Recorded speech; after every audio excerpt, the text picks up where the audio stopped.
Here we go. What's going on, y'all? Hannibal the Beat Animal. First off, Happy New Year. First show back. First show of the new year. Hannibal and Monty shit show. And we I did it wrong. Let me do it again. And we are live. Are we live, Monty? Monty? Oh, right. We're not live now because Monty didn't fuck around and got COVID like a jerk. Okay, he knew he had to work today, and what did he turn around and do? Did he show up to work? No, he went and got a disease. Went and got COVID. Like, that's real selfish of him. Okay, jerk. He's a jerk, and he turned around and did that shit. And there's no reason for Monty to have COVID. All right. Yes, live action animation. No, with all the O's. Right. That's the appropriate response. All the no's. All the O's on the no. Yes, petty dragon fruit. Yes, it is ridiculous that Monty of all people will end up getting COVID because all he has to do is wear a damn mask. That's all he's got to do. And he's gonna be like, he doesn't have a mask to wear. You don't got a mask, man. Hannibal the Beat Animal got plenty of masks. Hold on. Wait, let me show y'all something. Wait a minute. I got plenty of masks. Okay, if Monty needed a mask to wear, I got you. Okay. You could have been this guy, Black Mac Tonight. You could have been Evil Clown. You could have been Lambhead, okay? He could have been Bart Simpson, okay? Eat my shorts, nigga. You could have been fucking Silver Skullface guy, okay? Right? You could have been pointy biker mask guy, okay? You could have been clown with bad teeth with gingivitis, okay? You could have been Black Skull mask. You could have been a gold mask that might have cum stains on it. Is that what that is?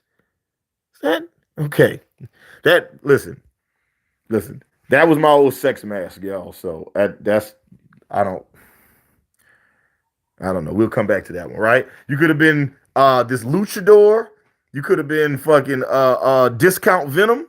Okay, right? You could have been a non-licensed Venom character, right? Check this out. You the pumpkin spice panty dropper. You could have had the pumpkin mask, Monty. You could have been Red Skull. You could have been Bumblebee. You could have been Vader. You could have been Mask with gold teeth, 3-6 Mafia. You could have been Optimus Rhyme, right? You could have been Iron Man. You could have been Bareface. Listen, hold up, wait a minute. I got so many fucking masks that Monty could have wore, okay? Had so many mild Venom, right? I have all these masks that Monty could have worn to not get COVID. And instead, he chose to get COVID like a jerk, okay? Like a fucking jerk, okay? Oh, he doesn't want to wear those masks. He wants to wear like an actual COVID mask. Oh, you mean like this one, right? Hold on. Oh, you mean like this one? You know, if you're reading this, you're too close. Or, how about this? I got a whole goddamn pack of these shits, Monty. The fuck, man? Why are we not still doing the show? Okay? Why are we doing the show? Because Monty fucked around and he found out. So there's no show tonight. So I want to apologize to everybody that was expecting a fantastic. And we didn't turn around and gave y'all 2 weeks of clip shows. Okay? 2 weeks of clip shows. And then before the weeks of clip shows, we had another show that we couldn't do because of technical issues. I'm tired, y'all, okay? I have been carrying this old man on my shoulders, and I'm tired, okay? I am tired. These young kneecaps can't keep carrying this old man, okay? Look at me, all right? Y'all see me? No, wait, turn around. Wait. Y'all see me right now? I'm not even sitting on the ground. I am just in a seated position. My ass isn't even on the floor. My kneecaps is good, but my kneecaps is only going to stay good if I got to stop carrying Monty, y'all. I'm tired. I need this man to show up to work, okay? All he want to do is draw like a jerk. I need him to show up to work. Okay. All jokes aside, obviously we want Monty to be well soon, so hopefully he'll be well soon. In the interim, no show tonight, so I will keep everybody updated. I will keep everybody abreast on what's going on. We love y'all. We hope everybody had a happy new year. I have a fantastic New Year's story that I have been saving for.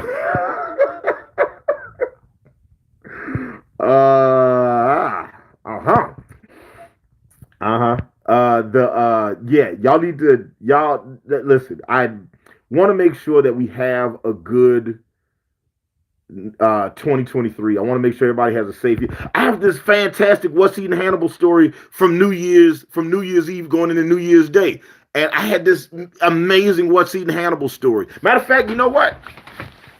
Y'all gonna get the What's Eating Hannibal story right now. I was gonna save it for the show, but I'm gonna tell it to y'all right now. So New Year's Eve, going into New Year's night, I'm driving Uber. I'm Ubering in downtown Atlanta. The ball drops 3, 2, 1, Happy New Year. They're shooting off fireworks, all that shit. Actually, as a sidebar, just so y'all know, they didn't shoot off fireworks at midnight in Atlanta because everybody in Atlanta was watching. Everybody in the state of Georgia was watching the BCS playoff game between Georgia and Ohio State. I know. It's funny because the whole time the game was on, Ben Pye was texting me to let me know how many points Ohio was ahead. And then as the peach dropped, because they have the giant peach drop here in Atlanta, the peach dropped. It was like 3, 2, 1, Happy New Year. The whole city was quiet because everybody was watching the game. It was the fourth quarter. Right? New Year's Eve going into New Year's Day. Fourth quarter, like 40 seconds left on the goddamn clock. And Georgia is making this fucking tremendous comeback. Right? And then it was like, and then Ohio was roaring back and all this shit. And then at like 12:07, Georgia won the game. And then they started shooting fireworks. I was like, did I miss the New Year? Anyway, this is not the What's Eating Hannibal story. So what happened? At about 3 o'clock in the morning, I get a hit to go pick somebody up. And the person that I had to go pick up calls my phone on my way to pick him up, right? He calls my phone. And I always hate that. I hate when passengers call me before I get to them, especially if it's not relevant information. This guy calls me, it's like 3 o'clock in the morning, and he's like, hey, man, I just want to let you know I'm going to be getting in your car in a second, and I'm going to have a gun on me. I'm going to have my weapon on me, and I just don't want you to freak out. I just want you to know I will be carrying a weapon, a loaded weapon into your vehicle, and I'm not going to do you anything, okay? I promise I'm not going to do you nothing. You don't got nothing to worry about. I'm going to have a gun on me. I'm going to have a gun on me. You ain't got nothing to worry about. You ain't got nothing to worry about. I have a gun on me. So here's the thing. If you'd have gotten in my car with a gun and wouldn't have said nothing, I wouldn't have known that you had a gun on you. But because you had told me that you had a gun and not to be worried 18 times, now I am fucking worried. Now I actually am worried. But he was like, don't worry about it. Don't worry about it. Because I'm a cop. And I'm like, oh, you a cop? Now I'm extra worried. I thought you was just like some nigga with a gun. Now you're like, oh, you the police? I'm like, now I'm fucking terrified. And in my head, I'm looking at my app and I was like, man, let me just go ahead and click cancel on this shit. But then I thought to myself, you know, if I cancel this ride, this motherfucker probably got a way to find me. So, so let me just go ahead and pick this guy up. So I get to the cop, and you know, he's a black dude. He's a young guy. And like just for context, how young is this guy? He was young enough where he was walking around with his pants around his ass. He was that young, right? He's about my height. I'm 6'2". He's about 6'2". Light-skinned dude. I'm not gonna hold that against him yet. And he's basically just like, yeah, man, I got real drunk tonight. I'm too drunk to drive. So I want to leave my car here and have you bring me to my hotel. And I picked up this officer and I picked up his little brother, right? So he goes to his car first, and then he gets his service weapon and his vest, his bulletproof vest, and his badge and a couple other things, and he gets in the car. Then he was like, yeah, I want to sit in the front seat with you because I got control issues. I need to be in the front. Are you okay with that? And I'm like, sure, officer, that's fine. So then he gets in the front seat. His little brother gets in the back seat. And while he's in the and this is a short ride, y'all. This is like a 6-7 minute ride. These dudes are basically going 2 miles away, and they proceed to tell me the story of how they got into it with some guys at the club that night. And it was like they got into it in the bathroom with some guys at the club. First things first, y'all. I've been using the bathroom my whole life. Never once had an altercation in the bathroom.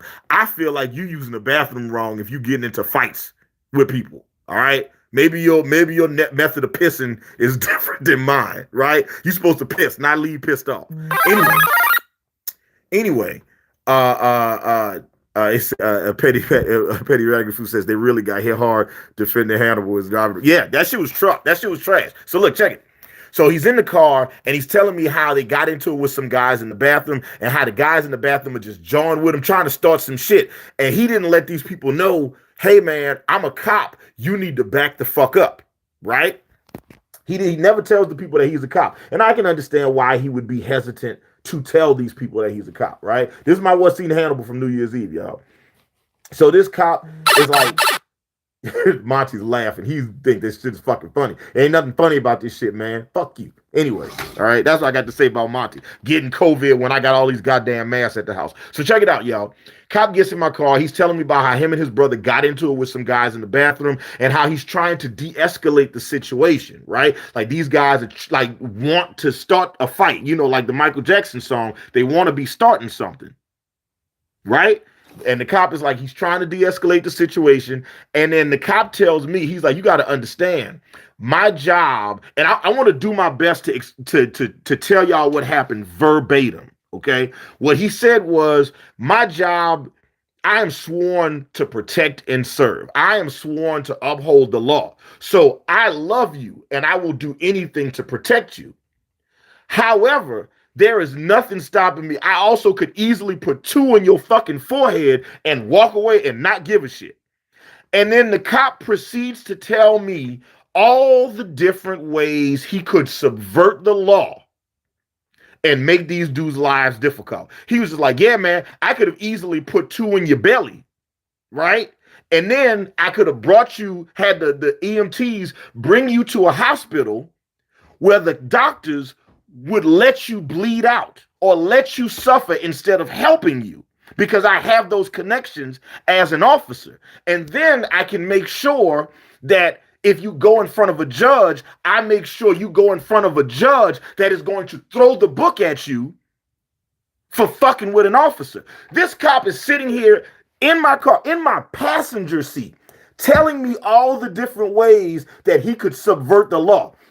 Then he starts to tell me how he's a real street nigga from East Atlanta and how he used to be a killer back in the day, and starts bragging to me about niggas he killed before he was a cop, and now he is a cop and got even more bodies on him, and there's nothing you can do to stop him. He is just drunkenly talking to me about committing crimes while he's sitting in my passenger seat with his gun on him. Okay, y'all got to understand, I'm only afraid of 2 things: failure and the police. Those are the only 2 things that I'm afraid of, is failure and the police. I've been held at gunpoint 13 times in my life. 11 of those 13 times, there was police on the end of them guns. And all this cop did was let me know how close I was to getting my ass fucking murdered every one of those goddamn times. Yeah.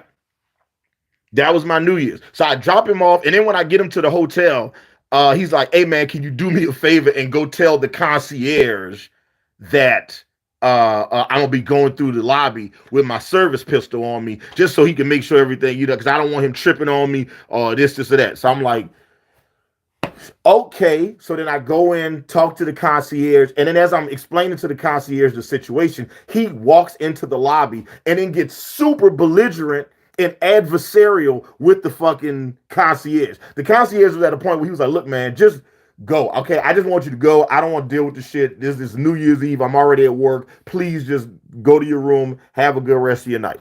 Right? Fucking, I walk back to the car. I tell his brother, I say, hey, man, y'all good to go in the hotel. Brother gets out the back seat. I get in the car and drive off. And after that shit, I cut the app off and I went home. Because I was like, yeah, I'm not dealing with this shit. I refuse for this to be how I start my new year. But yeah, that happened to me on New Year's Eve. I had a New Year's Eve going into New Year's Day. New Year's Day. It only been 2023 for 3 goddamn hours. And I get this fucking cop in my car talking about all the different ways he could subvert the law and make somebody's life terrible. How he's talking to me about just bragging about people that he's killed. Just the fuck. And I'm gonna tell y'all something, right? The car I'm in right now has the dash cam that always records. And I've been wondering what I should do with that video. I have been wondering what to do with that fucking video. I started to be like, let me play this shit on the shit show so y'all can see the shit and y'all can see, so y'all know I'm not bullshitting. But then I start thinking about the shit. I'm like, man, at the end of the day, he's still a police. And if they want to find me, they can. You know, I'm not hard to find. You might never see my face, but you could definitely find me if you know where to look. So yeah, I don't like the shit, man. Send it to the DA. Not if the cops is working with the DA. Fuck that shit. Yeah, like listen, he gonna be one of them guys. If I see him on the news and be like, oh yeah, he murdered somebody, I'd be like, I believe it. Yeah, and that's what's eating Hannibal. Fuck those cops. Like people that be like, oh, it's just one bad apple. Nah, man, it's a bunch of bad apples out there. Okay, there's a bunch of goddamn bad apples. I had a cop tell me one time, I used to have these cops that used to come into my old job. They were overnight security, right? We would pay these guys to come into my old job for like 4 hours from like 10 p.m. to like 2 a.m. in the morning, or like 11 to 3, something like that. And over the years, I don't want to say I befriended these cops, because that's not true. That would be a gross oversimplification. What I will say is over the years, I got to know these cops more intimately, closely. And I've had a chance to speak to them a lot. And one of the cops told me something once before, and I've asked this to every cop I've ever had the opportunity to since, and they've always confirmed this. They've always said there are 4 types of people that become cops. The first are like former like military guys that like then they served in the military, Air Force, you know, they served in the armed forces. And then after they finished their tour, they came back to the States, needed a job, and law enforcement made the most sense, right? I know a lot of people that have those jobs. The second type of person that becomes a cop is the legacy cop. You know, that guy who's like, I'm a cop because my dad was a cop, my brother's a cop, my grandfather was a sheriff, and then they become cops, right? So then it's like the legacy people. And then the next 2 people that he says becomes cops are either people that used to get bullied in school and they want the authority to fuck over people, or they were the bullies in school and they want the authority to continue to fuck over people.